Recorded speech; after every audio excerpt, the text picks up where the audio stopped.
दोस्तों, आज की जो वीडियो है यह बहुत ही ख़ास होने वाली है, क्योंकि आज मैं आप लोगों को जो पौधा दिखा रहा हूँ, घास फूस दिखा रहा हूँ, जिसे आप लोग शायद घास फूस ही समझते होंगे।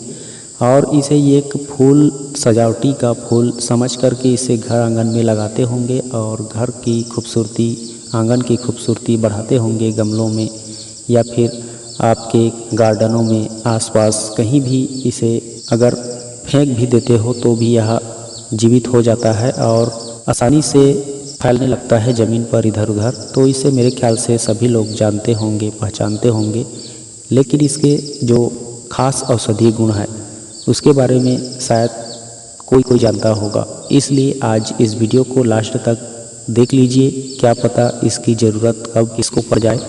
तो जानकारी रहेगी तो आप इससे प्रयोग करके आसानी से लाभ ले सकते हैं और दूसरों को भी बता सकते हैं। तो चलिए इसके बारे में जान लेते हैं। इस घास फूस औषधीय पौधे को मामूली मत समझना, यह एक प्रकार से संजीवनी बूटी की तरह ही है और इसके अंदर न जाने कितने पोषक तत्व, विटामिन्स, मिनरल्स, खनिज तत्व भरे हुए हैं।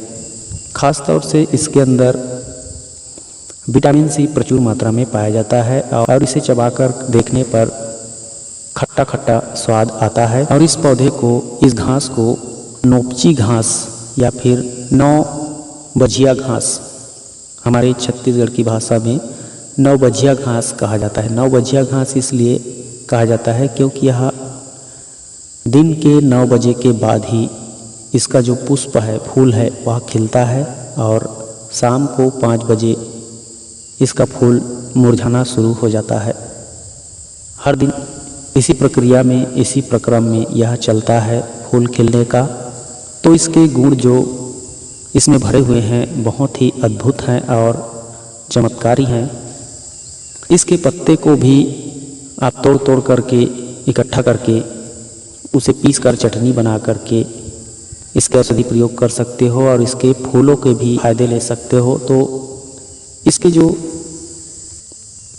फूल के फायदे हैं, सबसे पहले मैं उसको बता देता हूँ। इसके जो छोटे छोटे सुनहरे सुंदर फूल दिखाई देते हैं आपको, इसको आप इकट्ठा कर लीजिए तोड़ तोड़ करके और इन फूलों को अच्छे से धो करके साफ किसी खरल से, ओखली से या मिक्सी की मदद से चटनी पेस्ट बना लीजिए। पेस्ट बनाने के बाद आप इसमें चाहें तो थोड़ी सी बेसन और थोड़ी सी हल्दी मिला करके रोज़ाना आप सोते समय अपने चेहरे पर लगाएं अच्छे से। सुबह उठने के बाद साफ कर लें, अपने चेहरे को धो लें और उसके बाद हर दिन इस तरह से करें। लगभग 2 से 3 दिन में ही आपका चेहरा बेदाग और गोरा होने लगेगा। चेहरे की पिंपल, मुहासे, झाइयाँ, झुर्रियाँ सभी खत्म हो जाते हैं। यह बहुत ही चमत्कारी लाभ देता है चेहरे को चमकाने के लिए, चेहरे को खूबसूरत और कांतिमय बनाने के लिए बहुत ही उपयोगी सिद्ध हो चुका है यह नोपची घास का सुंदर सुंदर पुष्प की चटनी। अगर कहीं भी आप जल कट जाते हैं, तुरंत आपको कोई औषधि ना मिले और आपके घर में, आंगन में, गार्डन में यह नोपची घास लगा हुआ है, तो आप तुरंत इसके पौधे, पत्ते को, घास को तोड़ करके चटनी बना करके उसे जख्मों पे लगा दीजिए। इस तरह से लगाने पर वहाँ का जलन और दर्द तुरंत शांत हो जाता है। खून बहने की समस्या भी बंद हो जाती है। अगर आपके बालों में समस्या है, रूसी है, डैंड्रफ है, टूटने झड़ने की शिकायत रहती है, तो आप इसके लिए एक बहुत ही अच्छा प्रयोग कर सकते हैं जो कि आपको 100% लाभ देगा।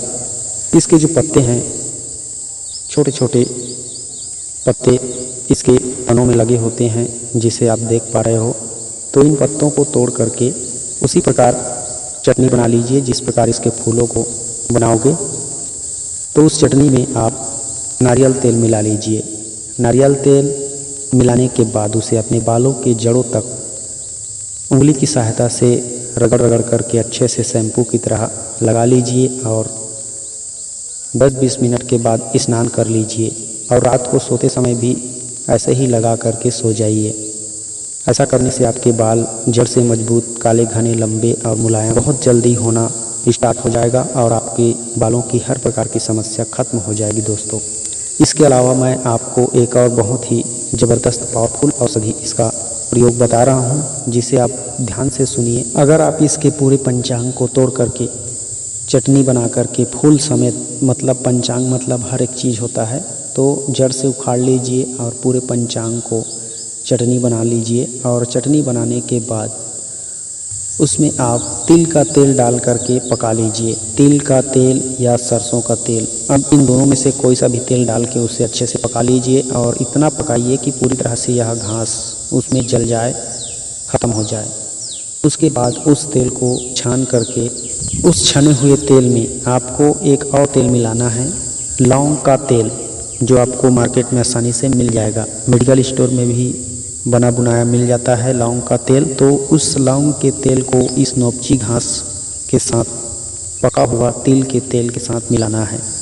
अब उसको मिला करके अच्छे से शीशी में रख लेना है, उसको दोबारा नहीं पकाना है, शीशी में रख लेना है। लौंग तेल मिलाने के बाद अब इस तेल को आप अपने किसी भी प्रकार के जो शरीर में सुन्नपन है, हाथ के पैर के या फिर कहीं भी नसों में दर्द रहता हो या फिर कमजोरी, आलस से सुस्तीपन रहता हो, तो आप इस तेल का मालिश कीजिए अपने शरीर पर। इससे जोड़ों का दर्द भी खत्म हो जाता है, नसों की कमजोरी खत्म हो जाती है और रक्त संचार तेज हो जाता है और उत्तेजना भी बढ़ जाती है शरीर में। उत्तेजना कहने का मतलब शरीर में एक जोश जुनून जागृति पैदा हो जाती है। अगर इसी तेल को आप अपने प्राइवेट पार्ट में, अपने गुप्तांग में लगाते हो, तो वहाँ का जो ढीलापन होगा या फिर सुस्त सुकड़ापन होगा वह भी बहुत जल्दी ठीक हो जाता है और इतना मजबूती से उत्तेजित होता है कि आप देखकर हैरान रह जाओगे। दोस्तों, यह अद्भुत प्रयोग है, यह आजमाया हुआ टेस्टेड प्रयोग है। आप इसे करके ज़रूर देखिए, आपको 100% लाभ होगा और आप आसानी से इसे घर पर ही कर सकते हो और सच कहता हूँ खुश हो जाओगे। तो जिसको भी नसों में किसी भी प्रकार की समस्या है, नसों की कमजोरी है, शिथिलता है, सिकुड़ापन है, ठीक से खड़ा नहीं होता है जिसका, उसके लिए यह एक संजीवनी की तरह काम करेगा और उसको मर्द बना देगा। तो बस दोस्तों, यह नोपची घास की यह अनमोल जानकारी आप लोगों को मैंने शेयर कर दी। अगर अच्छा लगा हो तो ज़रूर लाइक कीजिए, शेयर कीजिए और हमारे चैनल में पहली बार आए हैं तो चैनल सब्सक्राइब करके हमारे साथ जुड़े रहिए, क्योंकि हम इसी तरह की वीडियोस रोजाना इस चैनल पे अपलोड करते रहते हैं। नमस्कार, जय हिंद, जय छत्तीसगढ़।